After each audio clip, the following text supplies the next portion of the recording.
Yan mga friend, no? Chicken katsu.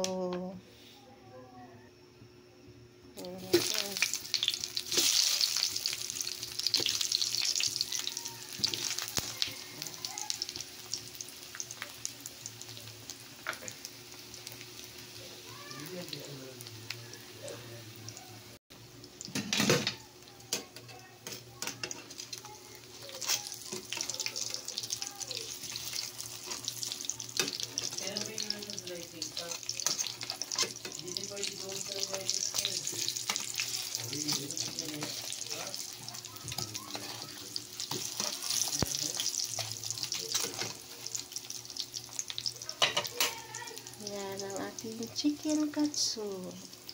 Sarap-sarap yan mga friend.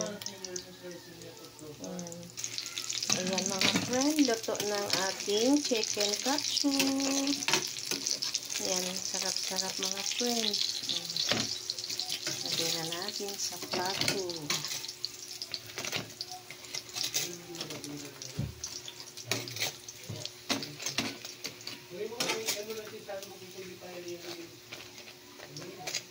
Ayan. Tapos may isa lang pa tayo mga friend, yung dalawa. Ayan. Ayan mga friend, naluto na yung ating chicken katsu. Yummy yummy mga friend. Oh. Sarap-sarap yan. Ayan, pinaluto ng anak ko. Thanks for watching. Bye-bye. Love you all.